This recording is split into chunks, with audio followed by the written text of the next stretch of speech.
When things aren't what they appear to be. Becoming more and more of a problem. Yes. But back in the 80s, old Crocodile Dundee had it figured out. That's not a knife. This is a knife. Yeah, I don't think that's what Dave was going with, but appreciate that.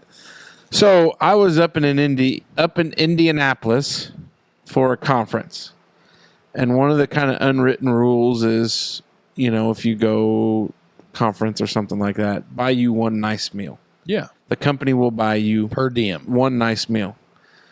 No, not per diem. Okay, just per expense trip. It. Yes, per trip. You've been on business trips. I've been on one. Yeah, with you guys. Oh yeah, we need Twin Peaks, and we had a nice meal. We need to go back to Twin Peaks. Go back to see Uncle Todd. Make it work. Yeah. But anyways, I go to St. Elmo's. St. Elmo's is there in Indianapolis. It's a famed steakhouse. Been around forever. Really neat, cool place. The secret of St. Elmo's, and every time that I've eaten there, I always sit at the bar. It's a fun experience. You get to know the person sitting to your left, the person sitting to your right. It's fun. It's kind of like a social experiment. Dave, you would hate it. Yep. But it's a good experience. And so the guy to my right, super friendly, nice guy. He was from Chicago. He was in the racing business, had been all over the globe in racing, chasing Formula One, IndyCar, just a great conversation. He leaves. The conversation to my left, as I catch up on things, was very much like a husband and wife, got rid of the kids for the night, and they're out on a date night, right? There's sexual innuendos made. There's conversations about, this and that. There's taking bites off each other's utensils, wedding rings on both parties. So I think it's cool. It's date night. And I talked to the guy a little bit. Not much of a talker. He's engaged in what he's got going over there. Mm-hmm.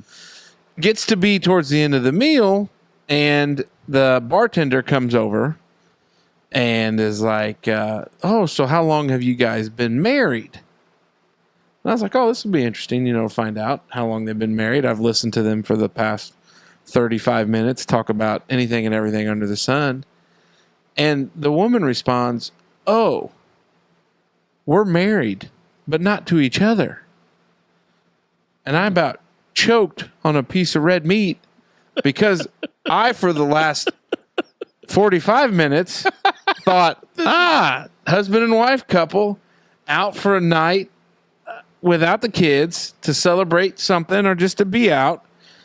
And I look up from my plate and I'm like, the bartender just white as this paper, that cup, whatever. She's like, oh, well, that's cool that you guys are out together. And he's like, oh yeah, we've been, it's actually crazy. She was like sorority sisters with my wife and actually set us up. And he just wasn't helping my perception of what I thought the situation was. And so they clear out, they leave, and the bartender comes over and she's like, what the and I go, hey, I was all on the same page as you, and I wouldn't be surprised if they left to go to the same hotel room. Yeah. Because I think it was in on business kind of deal. They weren't locals. And I told her, I was like, hey, listen, every signal and sign that came through was all you were right on. Yeah. Like when she came out and asked dessert and he was like, oh no, she's going to get something sweeter later.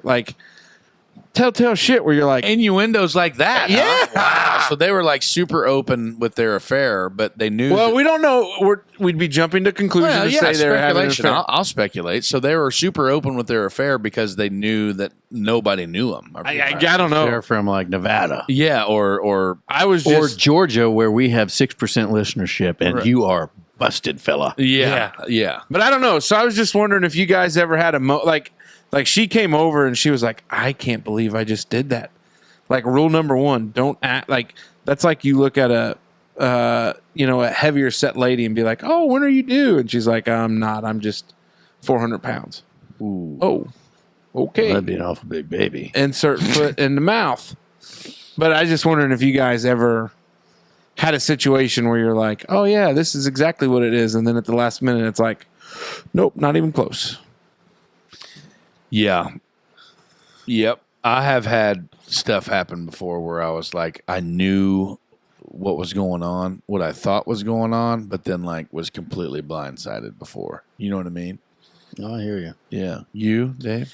You know, I know that there's been something. There has to have been. But I don't have anything that like pops into my brain like Right. something specific that, like, oh, yeah, this one time that happened. I've had to screw up some social faux pas before because I'm awkward as shit. I have. How many times have you called somebody the wrong name in full confidence that you're calling them the wrong I've name? called a sir a man before and vice versa. I'm sure. Boy. Really? Well, like some. Yeah, well, it just happens. Like some long-haired fella, fair complected from the back. Oh, pardon me, ma'am. Oh, shit, you got a small mustache. Is that the same thing? And an Adam's apple. Yeah, that would kind of be the thing. Yeah, that would be pretty close That's maybe to a little different. Maybe that's a little different. Yeah. Oh, I don't know. No, that's wild, man. So like you think that they're actually a married couple, but come to find Oh, and we out, commiserated, like the bartender and I was like, hey, you might feel like you're in the wrong right now, but I promise you, like everything said, no, you're right on the money. wow. That's wild.